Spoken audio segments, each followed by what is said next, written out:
Welcome to Yoga Biz Camp. Today's guest is a friend and colleague, Crystal Zak, a renowned retention strategist in the fitness and wellness industry. She shares all sorts of information on intro offers, personal connections, guerrilla marketing, automations, and community engagement. Get ready to learn valuable strategies to keep customers engaged. Let's dive in with Crystal Zak. Welcome to another episode of Yoga Biz Camp, and today I have somebody who I respect a huge amount, and that's Crystal Zakaluzny. Welcome, Crystal. Super great to have you here. We have a little bit of a history together. You are part of the Mind Body group. You were part of my training when I took the certification. I'm in one of your mastermind groups, and we hang out on the Mind Body calls a lot. And you are just a big part of my life and my consulting business, and a huge resource to me and many others. So I'm really excited to have you here, Crystal. I'm excited to be here. Yay. And fellow Canadian. Yes, I am one of the few. Very Canadian too. Yes, I am. I'm just going to read your brief bio, Crystal. Crystal is a retention strategist in the fitness and wellness industry, has helped businesses worldwide boost their retention and their profits. As a former studio owner, Crystal understands the ins and outs of email marketing, customer engagement, and retention as tools that ensure success in your business. And you've got a huge list of accomplishments here. Mind Body Certified Business Consultant, Software Consultant, Mind Body Manager Software Course, Instructor for Mind Body Intensive and University, CanFit Pro Specialist Trainer, Sports Conditioner Coach, Athlete Development, Certified Kaiser Spin Instructor, Pilates Instructor, Yoga Instructor, Hatha, I never knew that, TRX Suspension Trainer, Level 1 Fitness Kickboxing, Level 1 Functioning Training Specialist, Certified Power Skating Coach, and Level Hockey Coach. You've been around. Quite a few. And that doesn't even list all the sports. I have a lot of sports. That's kind of how I started. I was coaching so many different sports, from skating to hockey to volleyball to basketball. I have certifications and all those types of things too. So I was doing a lot of that, which really had me in the fitness industry. And then I needed to make a career change, or I thought I needed to make one. And I was like, where do I want to venture? So I was working out at a gym, taking classes, and the owner said, why don't you take the personal training course?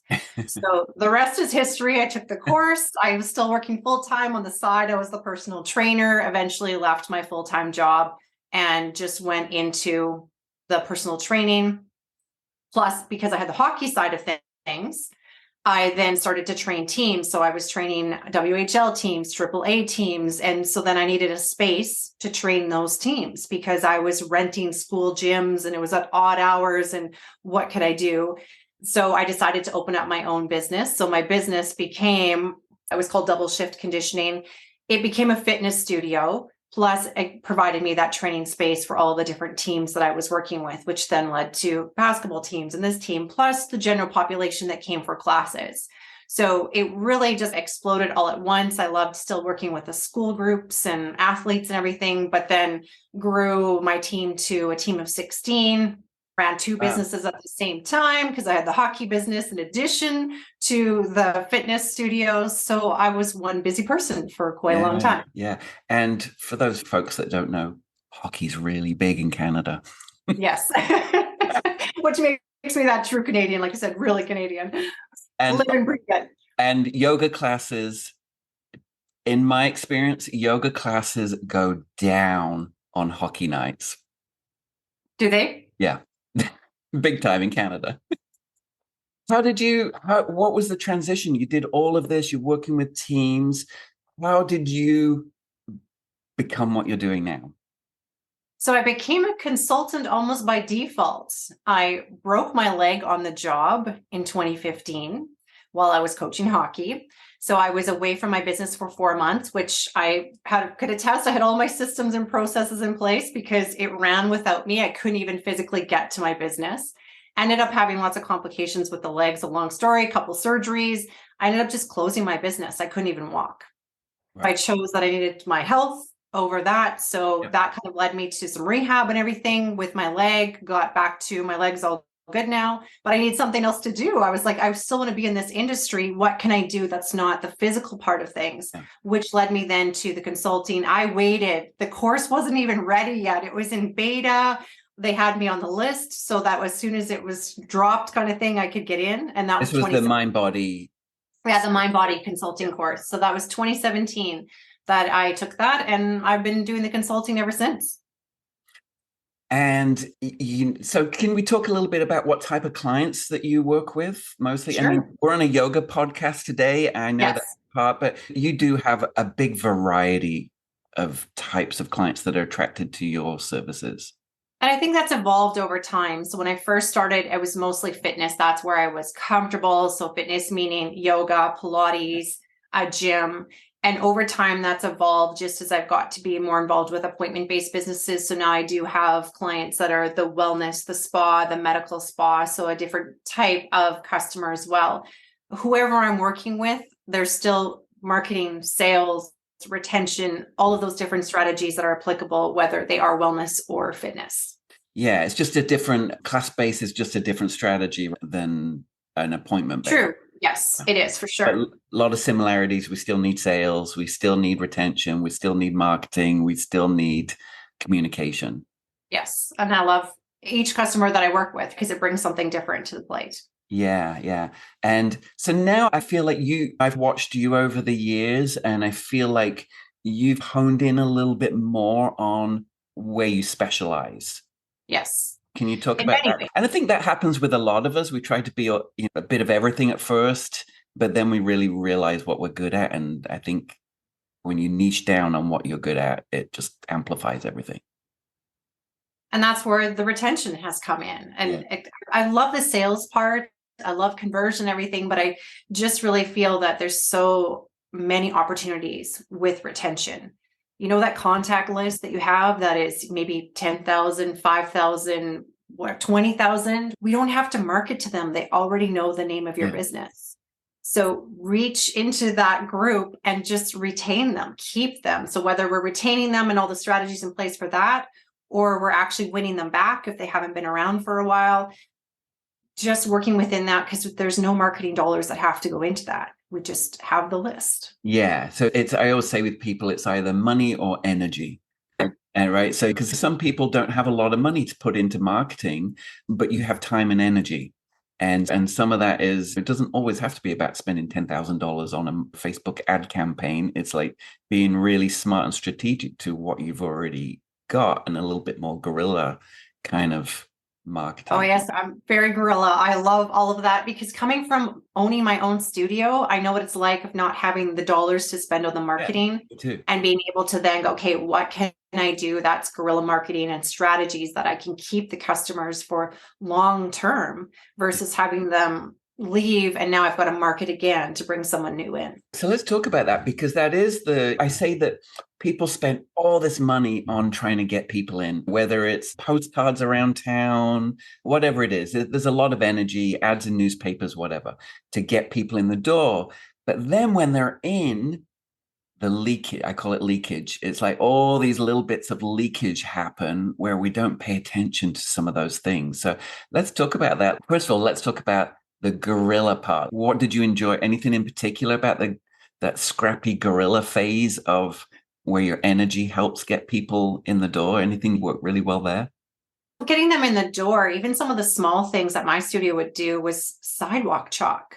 It's inexpensive. Oh, yeah. We were all over town of yoga this way or fitness this way and drawing arrows and different things. And yes, it washes off in the rain, but it wasn't any barrier in the, the city that I live. And so it was small things like that we were able to. I love that. That's people in our direction. Yes, it is. And I had some team members that are really artistic too, that they love to go out there and do those types of things. So it isn't necessarily me, but they could tap into the artistic part of what they liked and be able to create. So we had messages and fun things all over the place with that. So that was something that was really simple and inexpensive to do.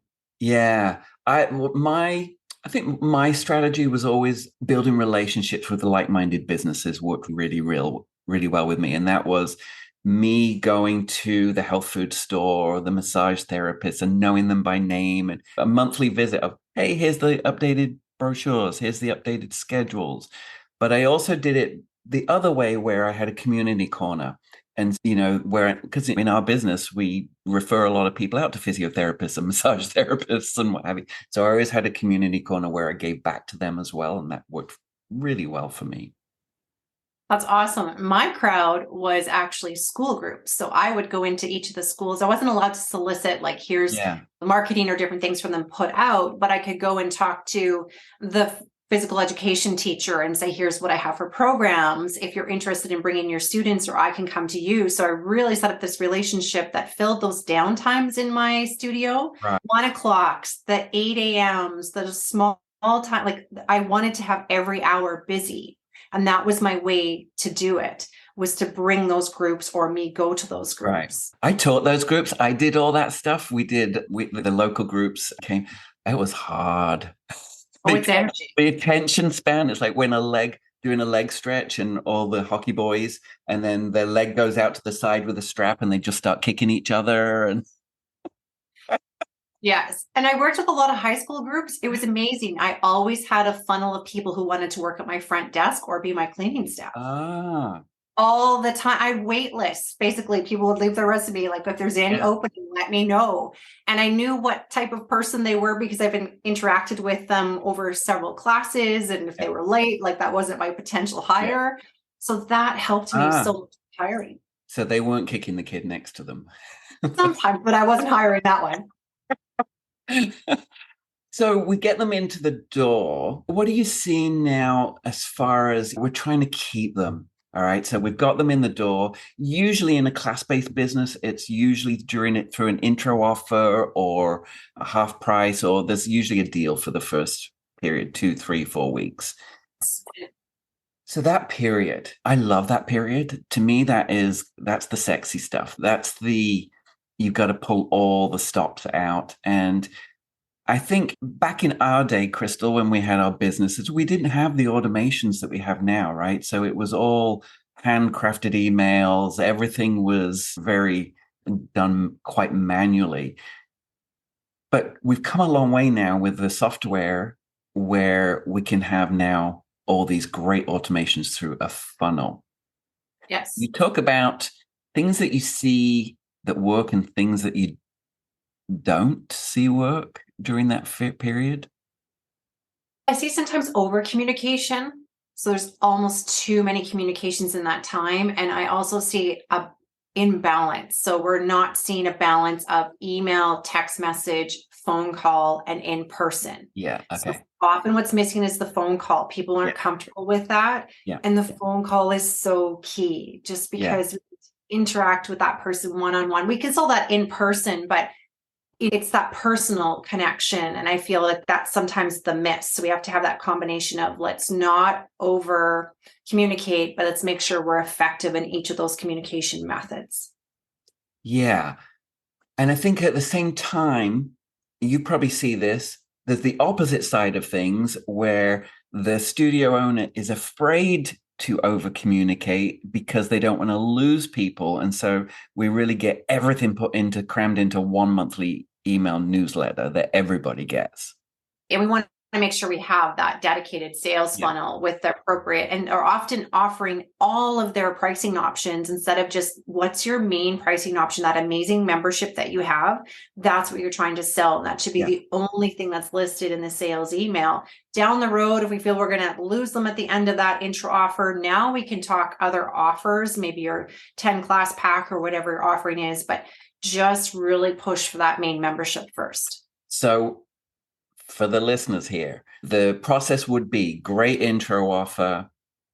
So really a studio's main focus for marketing should be on the intro offer. Do we agree? I would say. Yeah.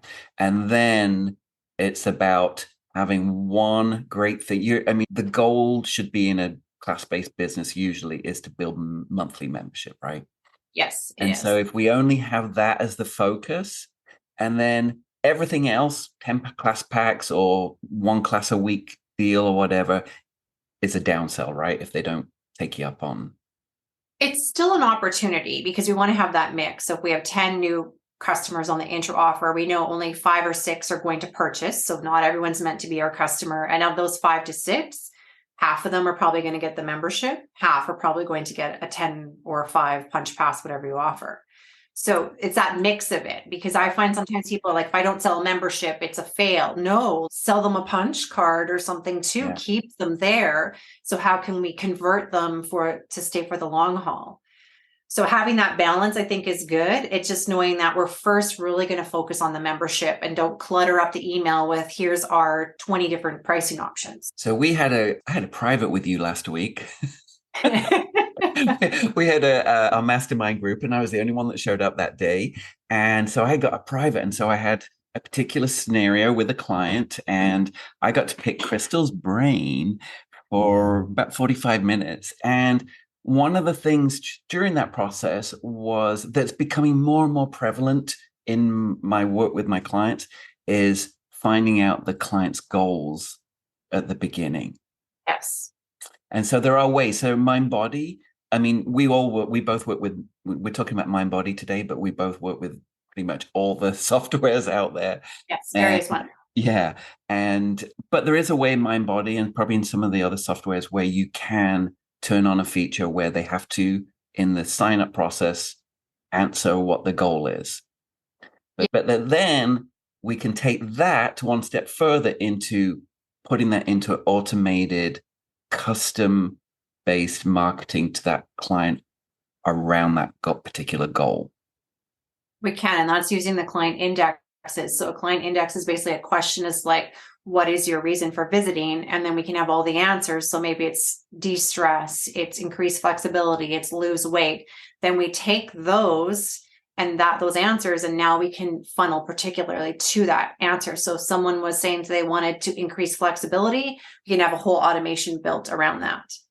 Yeah. And if we didn't know their goal, we find that out on the first phone call on their intro offer. Yeah. Yeah.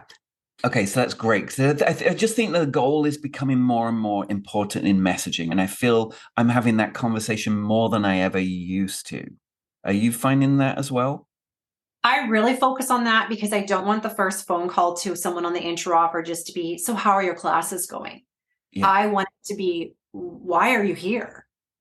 What's the reason behind that? And then now I can prescribe to you some ways to get there. Because if they're saying I need to de-stress, then I can say, these are the classes on the schedule you can attend that would help with this.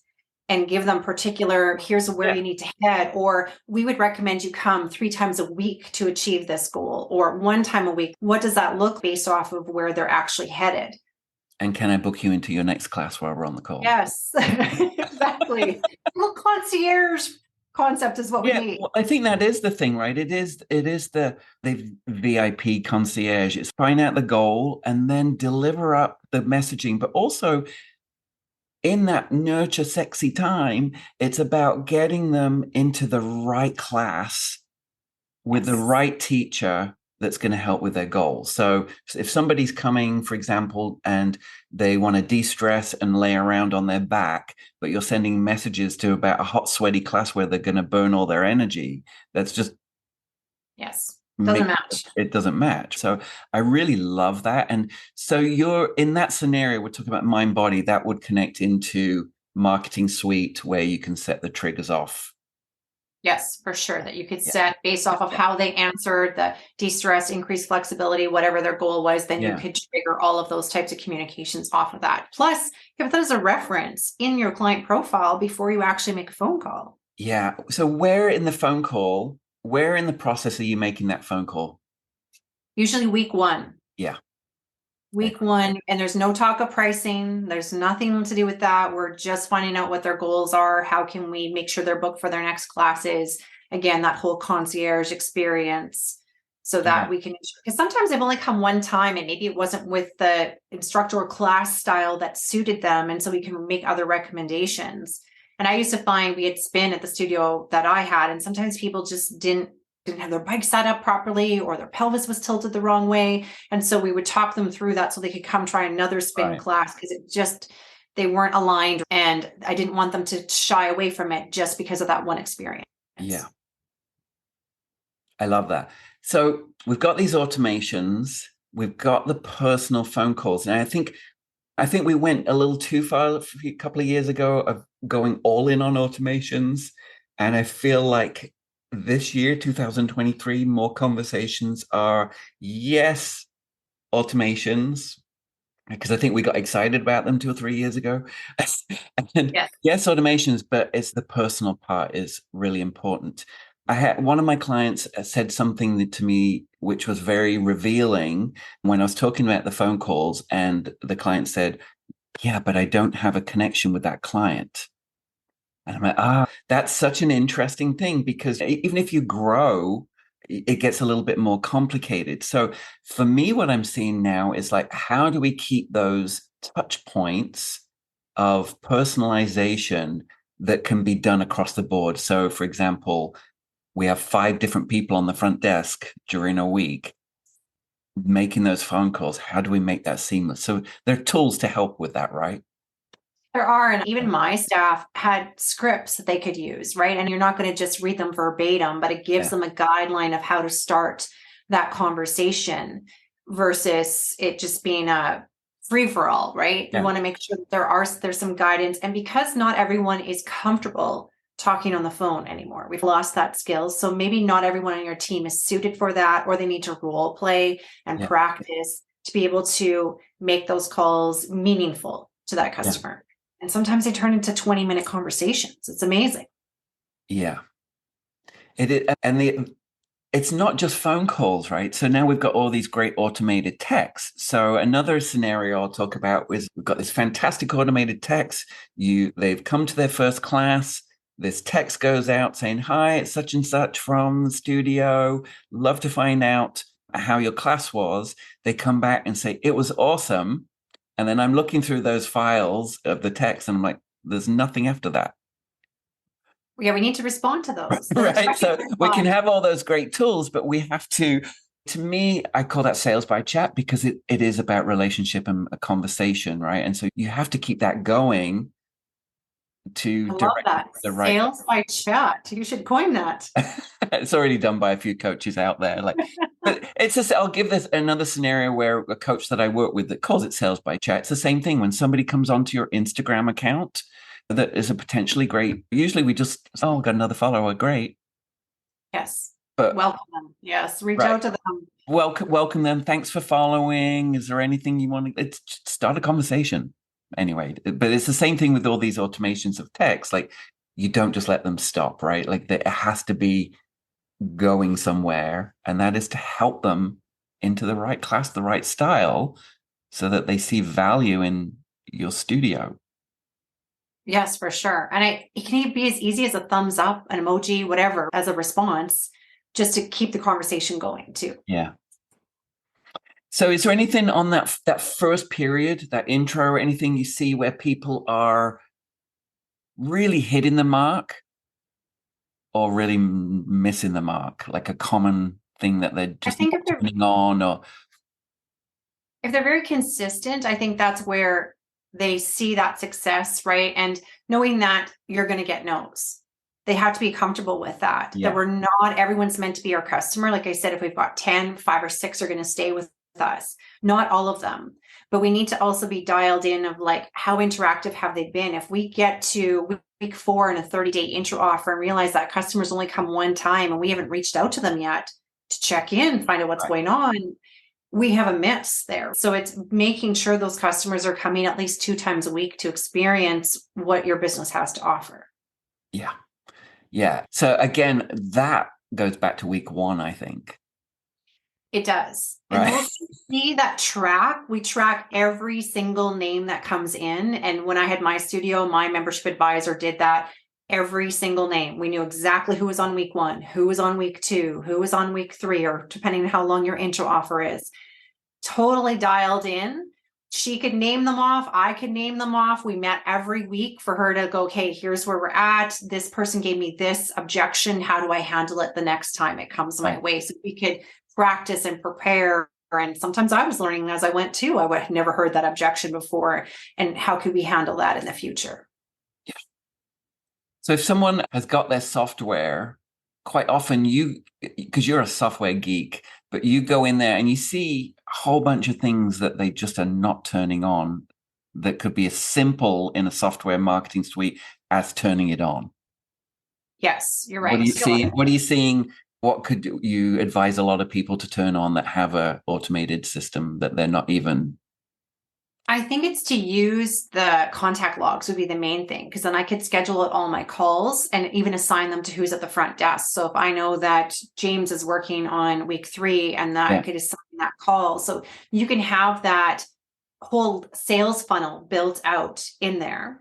Plus, now there's the new lead management in MindBody, and a lot of customers don't realize they have it if they're on the Ultimate or Ultimate Plus package. It maybe just needs to be activated. And now we've got a pipeline that we can move that customer from the point that they make their profile all the way to the sale and see them column by column, and that visual. That's what a lot of people need, is that visual, that reminder. So those would be 2 main tools to be tracking all of that. Yeah. And then there are other tools like LoopSpark, Axel. There's some out there that will have all the automations of email and text, but then also have the tasks.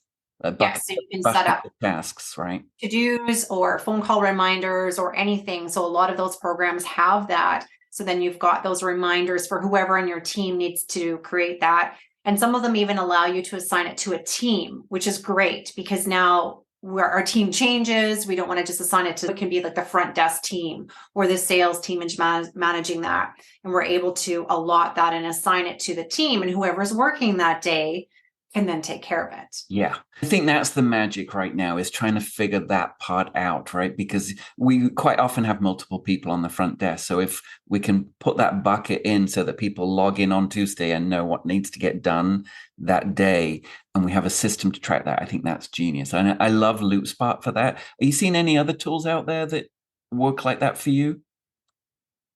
I still really like BrandBot for a lot of that too, with that integration, all the reminders and the ability to go from text to email to a phone call reminder. All of those types of things work well, tracking that conversion. And then we can track too who didn't purchase or didn't follow up, or even assign that somebody's had no visit in so many days, but they're on the intro offer or even not on the intro offer. How do we track clients at risk? And especially on that intro offer, like we just referenced a few times the first week, but really in that first week, you're looking for, have they purchased and not come? Have they come and not come back? So those are a lot of the things I look at in that first week of trying to get them in multiple times. There's so many areas to monitor and check. And that's why I find having a sales tracker, something you're tracking each person, you're then able to see, okay, I'm checking in, looking at their account. Do they have something scheduled? Do they have something? And that's where the phone calls come in. You're always going to check their account before you make a call. So I usually advocate in a 30-day intro offer that it's a week 1 and a week 3 call. Yeah.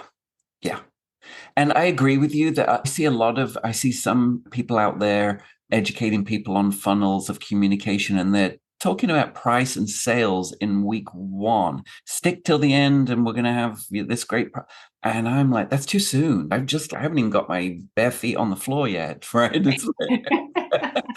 It's too soon. And so my way around that is value during the first period. You're not selling anything, but it's giving away. If you're teaching, if Sun Salutations is in there, send a video or a PDF on Sun Salutations. Or if you're new to breathing, send something out on how to do yoga breathing. It's just value to help the experience be better and not selling. And then I'm a big advocate of extending that past the intro offer. So once they got past the intro offer, because we've had all these touch points, continue that. They go into a member automation of some type.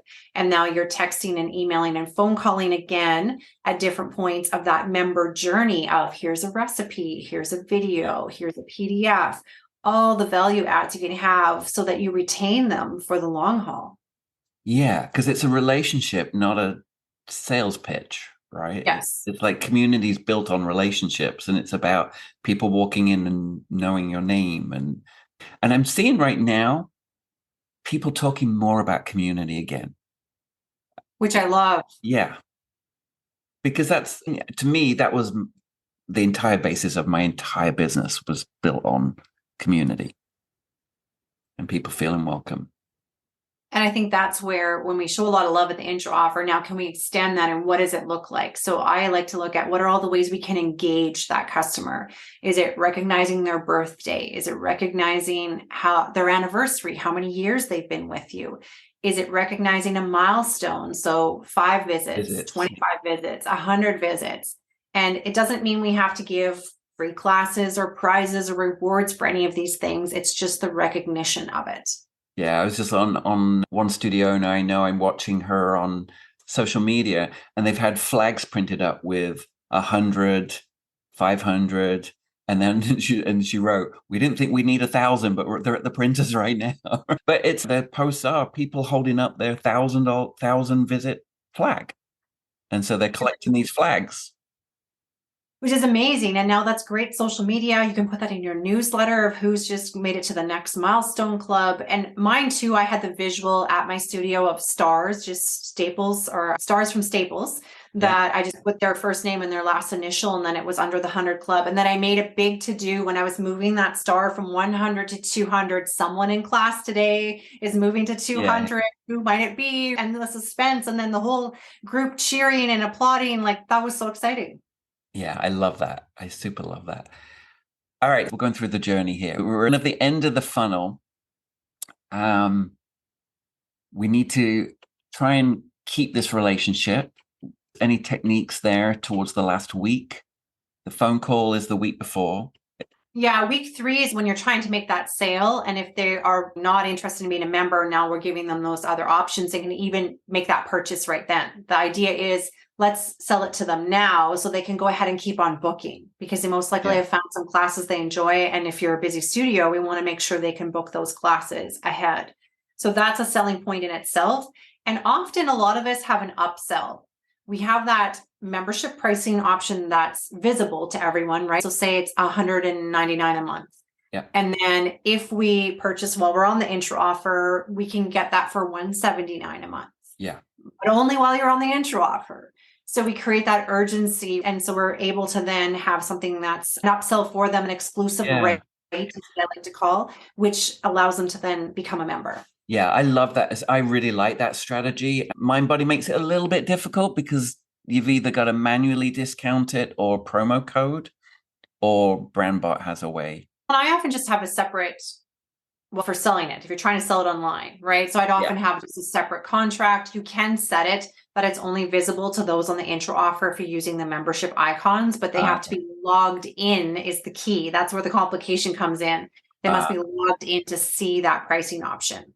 So it depends on how savvy and redefined. Yeah, so I mean, the credit card's on file. So theoretically, you could say, do you want me to, you're on the call, do you want me to process that? You'll get an email, or at the front desk, you try and close it there.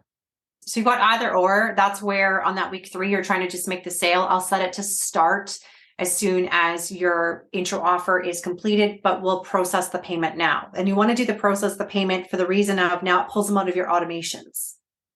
Okay. Because you don't want them to get that last chance for your membership. Yeah, you don't want that. Okay, let's talk about post-COVID. The big conversation is people changed habits. And we had a conversation ourselves the other day about places like Canada, Australia, a little bit slower than the States, coming back and building that confidence back up to get back into person. So there's a lot of studios in this place right now where people have either gone all online and are staying online, or they're a little bit still fearful of going back to in studio. So are you seeing any campaigns, any win backs, anything working successfully? I think if people still have a large suspension list, they reach out to those members, right, to ask them when they're coming back. There's no disadvantage to not reaching out to them. Others who just haven't been in, like they have no pricing option even available to them or anything, that's where if we reach out, even offering the intro offer again can be a great offering, especially if it's been time. Like I like to do that if they haven't been in for 6 months. Let's offer the intro offer again, because they go into this amazing funnel. Yeah. And we start to show them all that love again and what they've been missing and different things. And that's where the phone call is really nice then, because we're reaching out to an old friend. Yeah. So in my body, you can set it up so you can't purchase an intro offer again, or you set it up that it's open to everybody. Is there any, that's been a thing with some of my clients about opening it up and then it getting abused by people they don't want abusing that? Right. And so often we'll have like a behind the scenes intro offer that is available as a second time. And so that way, that's why we need the conversation. I can get you back in. I can set you up on the intro offer. So now we can then sell it behind the scenes. So again, that is a bit of a barrier, but we want to have that conversation. And it's the relationship anyway, right? Yeah, for sure. And then we're making sure their credit card is up to date, their address and different things. So you've got all of that on file. And a win back to once we get to 6 months, it's getting to be a little bit further away. So if we can have strategies in place before that, if they haven't been to class in 14 days, what are we doing? If they haven't been to class in 30 days. You're talking about why they have their membership. It might be a member. Catching that before we have to actually win them back. We just want to make sure they're so engaged in our business. So for example, if you have 100 members, do you know out of those 100, how many came to class last month? Right. Because now if you've got, say, 20 that didn't come out of that 100, you've got 20 you need to be on top of and encouraging to book again. No, you don't need to give any other deals, nothing like that. But we need to be on top of that, of whether it's a text message at 14 days, an email at 30 days saying just book again, book again. Again, concierge, we noticed you haven't been here. Don't have to miss them yet. It's only been 14 days. You don't have to have, we miss you. It's just book. Yeah. Basically. So keeping the habit. Yes. Yeah. It is. Because once people get down to not using it, then they're kind of like, I'm not seeing value in my investment every month. Exactly. So we want to make sure that they're still feeling value.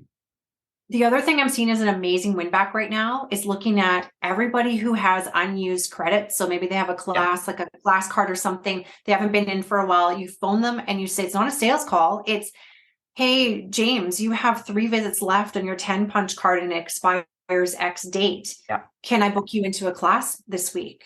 Yeah. What a great way to re-engage people. Well, we just did that with a studio and it was by email, but it was just a factual email of, hey, just giving you your account update. You've got 5 punches left and an expiry date of this. Here's the class schedule. Can't wait to see you back again. And it worked. Just people going, oh yeah, I've got an investment in that business. And they don't have to spend any money. Yeah. They will, because they're going to love again that they've come back to class and how amazing they feel. So then they'll purchase again. But right now, when people are worried about paying for groceries and recession, inflation, and all these types of things, we're not asking for an exchange. And it's a really easy phone call for your team, if they're not used to calling, to reach out to a customer, because we're not trying to sell anything. Yeah. We're just trying to engage them. Yeah. So I've seen lots of wins. I just made a list for a business yesterday. They got 130 calls to do this week. They have 113 calls? Yes, 100, yes. They got to get those done, because that's exactly where we want them to be headed, get these people re-engaged. Yeah, yeah. And because they're already invested, we just need to get, in a yoga business, we call it bums on mats. We just need to, we just need to get back in and back in the habit and back of falling in love with, because really they're purchasing the feeling that they leave with. Yes. And once they get there, it's just to get them there. They remember how amazing they feel at the end of class. And, oh, there's someone I haven't seen in a long time, because we've created that community. Yeah. Those are key things to keep them coming back. Yeah. Are there any other segments that you look at when you're looking for kind of retention win backs? I like the no return report, just that they've had a visit in this certain period of time and haven't had one since, and we can pull out if they have a future schedule. So that's really nice in that aspect. I'm always looking to, do they have something else booked again? I mean, sometimes that's a little bit manual, but even I used to call it like the hit list. So I would look at the class roster, and someone at your front desk can spend the time during class to make sure, go into everybody, see if they're actually scheduled for something else. And if they're not, that's the person you're reaching out to before they leave the building, to ensure that they are booked for their next class. Yeah. And I think that, don't you think that it comes down to culture a little bit, because I feel that has to come from all directions. And I feel that sometimes studio owners are a little scared to ask their star teachers to participate in helping encourage people to book, and be part of that process. But I do think the most successful studios are doing that at the front desk. The teachers are part of that conversation. Hey, next week we're going to be working on this. Make sure you book before you leave, or make sure you see the front desk to ensure you get your spot for next week. So I feel that the most success comes when everybody's on board on that. But I do feel there's a lot of, I don't know, I see a lot of owners scared of having to ask their teachers to do one more thing. Oh, but I never wanted to teach an empty class. And my staff always used to bug me too of, oh, Crystal hates it if there's not a full class, like it has to be full. And so that's my job too, to make sure they know that, hey, I'm teaching on Saturday at 9 a.m. Hope to see you there. That's all we have to casually say. Yeah. And now they're going to book their next class. And maybe it's because they love me or they liked my style, but I'm also encouraging them to go to other classes as well. But if I don't invite, there's nothing to receive. Yeah. I still teach 3 virtual classes, and every single one, I'm back on the mat tomorrow, 6 p.m. I know it's core. Don't be scared. We have a lot of fun. But every single class, I'm talking about the next class or the next couple of classes. Because, I like that energy of more people. It's way more fun for me. But there are a lot of divas out there when it comes to some teachers. And I do feel that there's a mentality out there where the teachers wield a lot of power because they're the ones that bring the big numbers in. And so quite often it's very hard for an owner that hasn't done any structure in the past to bring structure in. Right. And that might be baby steps of how they're going to implement that. So it might be some automations to start with instead of having individual staff members do something, or have someone who's neutral, like front desk, not the individual teacher, handling some of these requests, like the booking again. Yeah. And I always had, when I had my studio, I always had written announcements by the front that I asked everybody to announce at the end. And I don't think that's a big ask for a studio owner to ask their teachers to read. But again, it's just, you've already got a live audience there. Keep them informed and coming back. They may not open their email. And it's just so important that they're booked for their next class.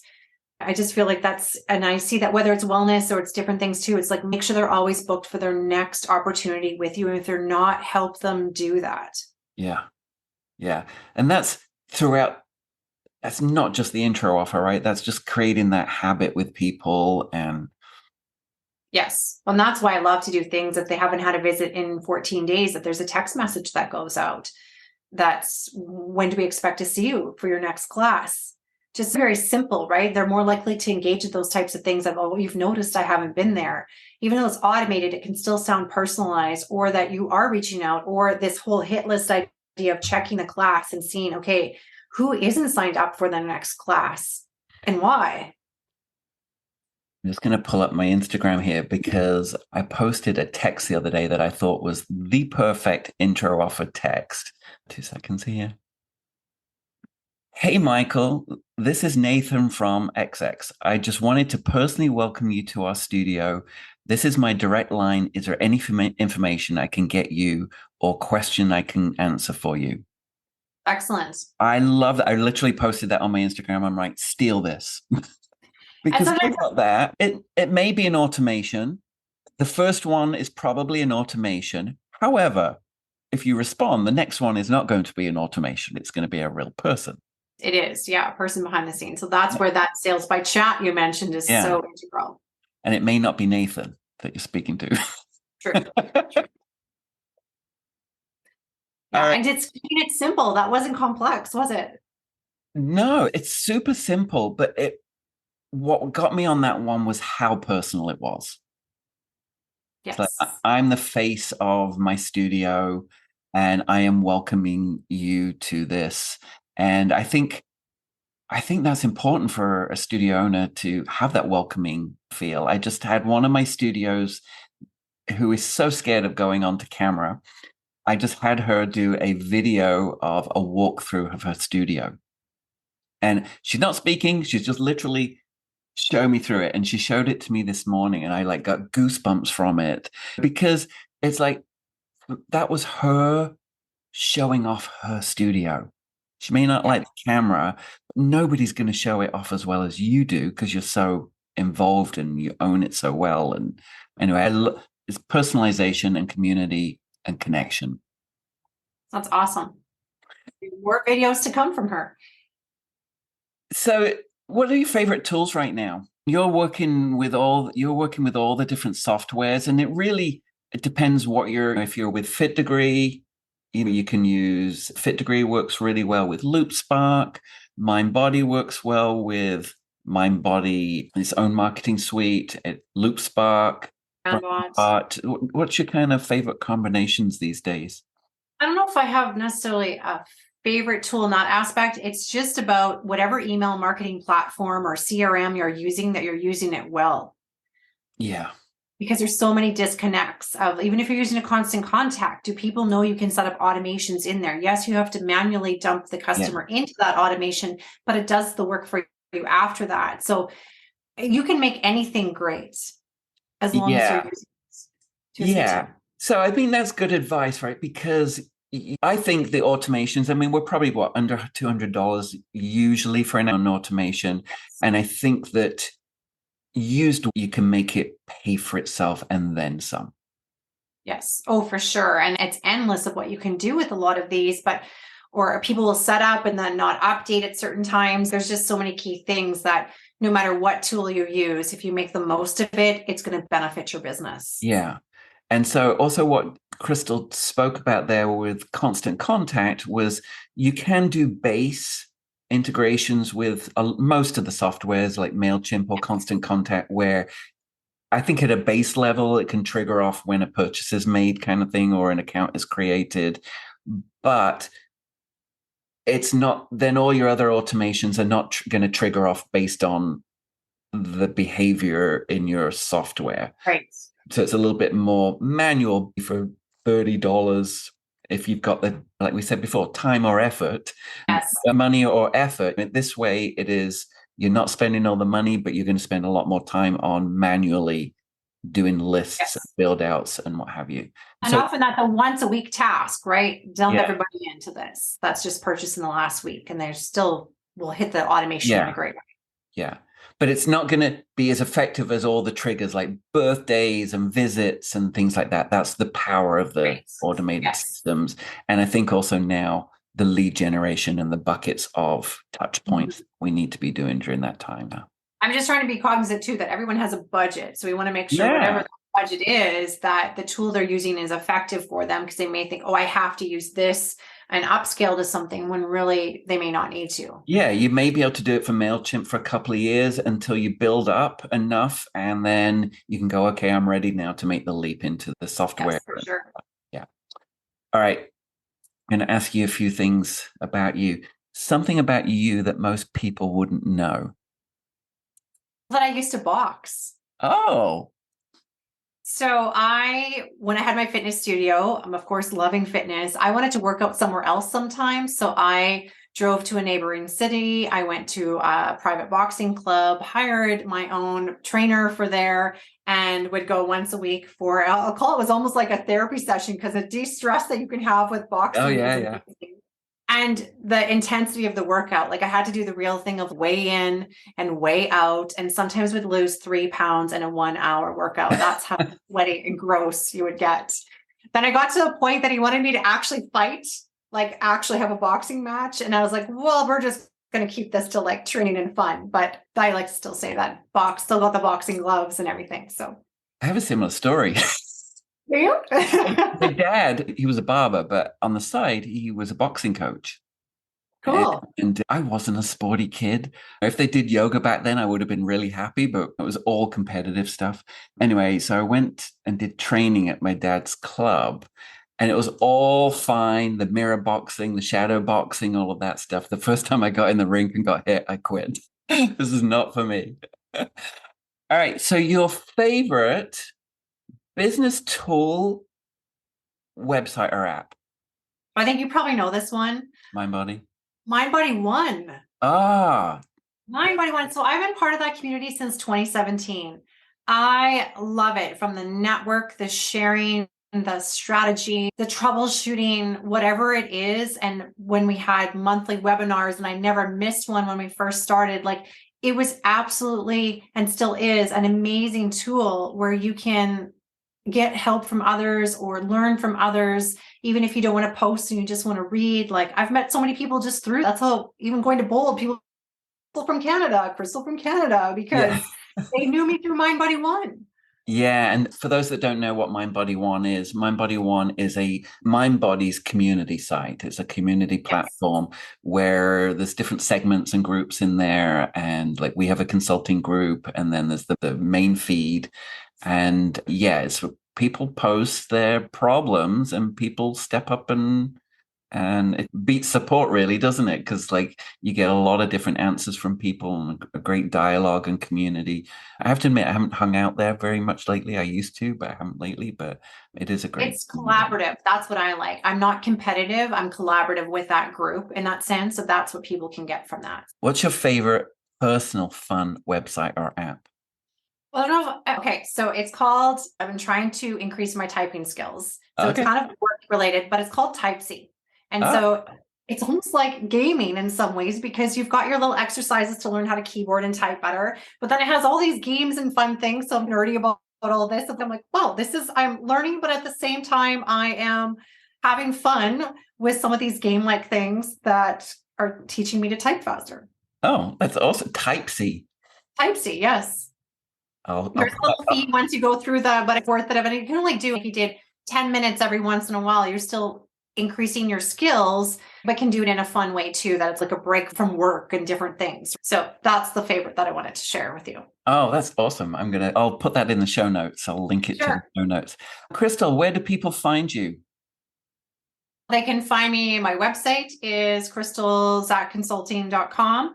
I'm not really in socials a whole lot, so you can find me in Mind Body One. If you haven't found me there before, that would be the main spot that I hang out the most of the time. Mind Body One, and also you can find her on LinkedIn as well. Yes, LinkedIn. Yes. But you're not going to find her dancing on Instagram and TikTok videos. No, not my style at all. What you're more going to find is her running a tractor in the middle of a field, because she's a farm girl at heart. Yes. Yep, prairie girl here. Prairie girl. And I remember her sending a video. I didn't believe her, and she sent me a video of her in the tractor. I had to, because I was doing one for my customers, right? I'm like, here's advice from the field. Here's my view, kind of thing. They knew that I was the real farm girl. That could be a social media thing, Crystal, where it's business tips from the tractor. It could be. Yes, you're right.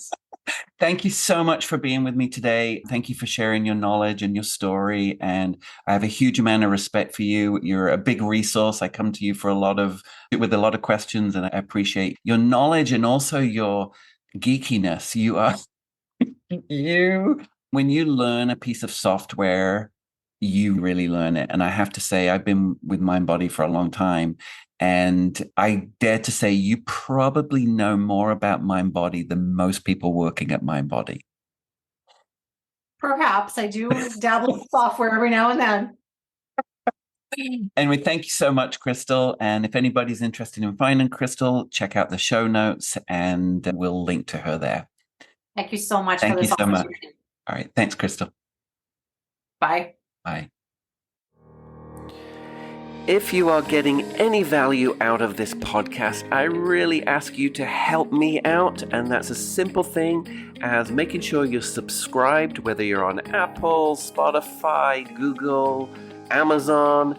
Just make sure you're subscribed to me so you'll get the latest episodes. And if you're really enjoying it, please take a moment to rate and review. If you are looking to work with a business coach, thinking about opening a yoga studio, please go to my website, yogabizcamp.com. Feel free to book a no obligation free strategy session with me. Again, that's yogabizcamp.com, and follow me on Instagram at yogabizchamp. See you next episode.